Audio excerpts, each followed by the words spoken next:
خان شہید اجی جیلانی خان اچکزئی 1947 کو مردہ کار چمن میں پیدا ہوئے۔ وہ اجی نصر اللہ خان اچکزئی کے صاحبزادے اور علی جان اچکزئی کے پوتے تھے۔ وہ اچکزئی کے ذلی شاخ اشیزئی قبیلے سے تعلق رکھتے تھے۔ ان کے والد محترم 1974 کو وفات پا گئے تو بہت کم عمری میں ان کے کاندھوں پر قبیلے کی سربراہی کا بوجھ آن پڑا۔ 1974 ہی کو ان کی دستار بندی کی گئی اور یوں وہ علاقے اور قوم کے مسائل کے حل کے لیے میدان عمل میں آ گئے۔ خان شہید سردار اجی جیلانی خان اچکزئی بیک وقت کئی صفات کے مالک تھے۔ وہ اگر ایک طرف قبائلی سردار تھے تو دوسری طرف وہ پشتون قومی تحریک، پشتون وطن کی خوشحالی و ترقی، علم و ہنر کے بھی بڑے داعی تھے اور وہ پشتون قوم پرست تحریک میں انتہائی مصروف عمل رہے۔ خان شہید سردار اجی جیلانی خان اچکزئی کا قبیلہ چونکہ ڈیورنٹ لائن کے اس طرف بھی آباد تھا، لہٰذا وہاں افغانستان میں بھی انہیں انتہائی قدر کی نگاہ سے دیکھا جاتا تھا۔ خان شہید اجی جیلانی خان اچکزئی ایک مسئلہ کے طور پر بھی پہچانے جاتے تھے۔ مختلف قبائل کے درمیان جاری خون ریزیوں اور رنجشوں کے خاتمے کے لیے وہ ہر وقت سرگرم عمل تھے اور وہ تمام قبائل میں نہایت احترام اور قدر رکھتے تھے۔ خان شہید سردار اجی جیلانی خان اچکزئی نے کئی سال جیل، قید و بند کی صحبتیں برداشت کیے اور وہ ایوب ماشاءاللہ بھٹو کی امریت، ضیاء الحق اور پرویز مشرف کے دور حکومت میں قید رہے، لیکن شہید کی قوت ارادی ہے کہ ریاستی قوتیں ذرا بر بھی لرغرش پیدا نہیں کر سکی اور پشتون معاشرے میں اعتدال پسندی، رواداری، باہمی احترام و برداشت کی فضا کو پروان چڑھاتے رہے۔ خان شہید سردار اجی جیلانی خان اچکزئی قول و فعل کے انتہائی پابند تھے۔ وہ ایک قبائلی سردار ہونے کے ناطے ہمیشہ صاحب گو، باعمل اور سخی انسان تھے۔ وہ شروع سے محبت، امن، ترقی کے حامی رہے اور جہالت، دشمنی، اندھیروں، فرسودہ روایات اور رواج کے مخالف رہے۔ انہوں نے جب عملی میدان میں قدم رکھا تو اس وقت ملک میں پشتون قوم مختلف مشکلات و مصائب میں گھرا ہوا تھا۔ اس دوران فخر افغان باچا خان اور خان عبدالولی خان پشتون قومی تحریک، پشتونوں کی صحیح رہنمائی، مخالف قوتوں کے خلاف جدوجہد میں مصروف تھے، تو خان شہید سردار اجی جیلانی خان اچکزئی نے ان کی فکر و سوچ سے ہم آہنگ ہوئے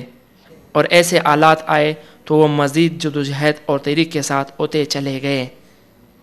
اس دوران انہیں کئی مشکلات و مصائب بھی جھیلنے پڑے۔ ان پر اس دوران غداری کے مقدمات میں جیل میں قید و بند رہے، لیکن اپنی اصولی سیاست سے وہ کبھی بھی پیچھے نہیں رہے۔ فخر افغان باچا خان کے فلسفہ عدم تشدد کے وہ صحیح معنوں میں پیروکار تھے۔ پشتون وطن میں جاری کشت و خون کا فخر افغان باچا خان کے فلسفہ عدم تشدد کے وہ صحیح معنوں میں پیروکار تھے۔ پشتون وطن میں جاری کشت و خون کا وہ کبھی حصہ نہ رہے، بلکہ وہ اپنے قبائل کو اس آگ سے بچانے کی خاطر ہمیشہ امن بھائی بندی کی پرچار کرتے رہے۔ قبائلی اور قبائلیوں کی زندگی میں اگرچہ اسلحہ اور طاقت کو اولویت رہتی ہے، لیکن سردار اجی جیلانی خان اچکزئی شہید یاد رہے کہ عوامی نیشنل پارٹی کے مرکزی رہنما اور قبائلی سربراہ سردار اجی جیلانی خان اچکزئی شہید کو حسب معمول 11 نومبر کو وہ شام کو دفتر سے گھر کی طرف جا رہے تھے کہ مردہ کاریز روڈ پر پہلے ہی سے طاق میں بیٹھے ہوئے نامعلوم دہشت گردوں نے شدید فائرنگ کر کے ان کو نشانہ بنایا، جسے سردار اجی جیلانی خان اچکزئی اپنے دو ساتھیوں اجی کرم خان پشتونیار اور عبدالصمد خان سمیت شدید زخمی ہوئے۔ علاقے میں شدید فائرنگ کا آواز سنتے ہی اہلیان علاقہ گھروں سے باہر آئے تو خان شہید اپنے دو ساتھیوں سمیت شدید زخمی تھے، جن کو فوری طور پر ایک گاڑی میں نجی پرائیویٹ اسپتال چمن منتقل کر دیا گیا۔ سردار اجی جیلانی خان اچکزئی پر فائرنگ کی خبر سنتے ہی شہر کے کاروباری مراکز اور دکانیں بند ہو گئی۔ قبائلی عمائدین اور کارکنوں کی ایک بڑی تعداد اسپتال میں جمع ہو گئی۔ اس موقع پر رکت آمیز مناظر دیکھنے کو ملے، ہر آنکھ اشک بار تھی۔ اس دوران ڈاکٹروں نے سردار اجی جیلانی خان اچکزئی شہید کو اپنے دو ساتھیوں سمیت کوئٹہ منتقل کر دیا۔ کوئٹہ پہنچنے سے قبل نویالی کارکنوں اور پشتون قوم نے شہید رہنما کی اسپتال پہنچنے سے قبل وہاں پہنچ چکے تھے اور کوئٹہ کے CMH اسپتال میں داخل کرایا۔ خان شہید سردار اجی جیلانی خان اچکزئی CMH اسپتال میں 2 دن قیام کے بعد زخموں کی تاب نہ لاتے ہوئے شہید ہو گئے۔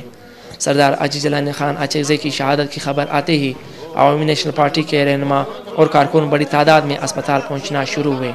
جبکہ چمن شہر میں خبر کے آتے ہی شہر کے تمام کاروباری مراکز اور دکانیں بند ہو گئی۔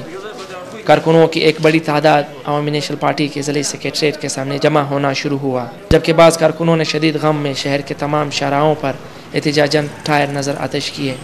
مگر رہنما کی بالا نظر اور تدبیر سے لیس صاحبزادوں نے اشتعال میں آئے بغیر عوام اور کارکنوں کو صبر و استقامت کی تلقین کرتے رہے اور پرامن طور پر رہنے کو کہا، لیکن عوام نے اپنے شہید ریبر کی غم میں نڈال ہو کر چمن کے تمام شاہراہوں پر ٹائر جلائے، جبکہ پرامن طور پر ایک بہت بڑے جلوس کی صورت میں کوئٹہ سے چمن روانہ ہوئے۔ کوئٹہ چمن شاہراہ پر عوامی نیشنل پارٹی کے کارکنوں نے کئی مقامات پر جنازے کے اور 14 نومبر کو پشتون وطن کے ہر علاقے سے تعلق رکھنے والے قبائلی،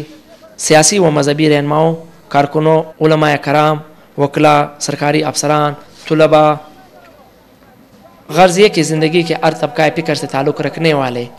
لوگوں نے جنازے میں شرکت کے لیے پہنچتے رہے، اور یوں صبح کی تاریخ میں سب سے بڑی نماز جنازہ چمن مردہ کاریز میں ہوئی، جس میں ایک محتاط اندازے کے مطابق 50 سے 60 ہزار افراد نے شرکت کی۔ جنازے میں پشتون وطن کے تمام اکابرین نے شہید رہنما کو خراج عقیدت پیش کیا اور ان کی شہادت کو اپنی منزل کی پہلی اینٹ قرار دیتے ہوئے اس عزم اور امید کا اظہار کیا کہ وہ اپنے وطن سے دہشت گردی، انتہا پسندی کی بے یقینی کے لیے شہید کے مشن کو پورا کرنے کے لیے ہر جدوجہد کو اپنائیں گے اور کسی بھی قربانی سے دریغ نہیں کریں گے۔ خان شہید سردار اجی جیلانی خان اچکزئی کی فاتحہ خوانی ان کے رہائش گاہ پر ہوئی، جس میں بلوچستان اور افغانستان سے تعلق رکھنے والے سیاسی و مذہبی رہنماؤں، قبائلی عمائدین، وکلاء برادری، سماجی تنظیموں، سرکاری افسران، جج صاحبان، صوبائی وزراء اور قبائلی عوام نے بڑی تعداد میں شرکت کی اور شہید سردار اجی جیلانی خان کے احصال ثواب کے لیے فاتحہ خوانی کی۔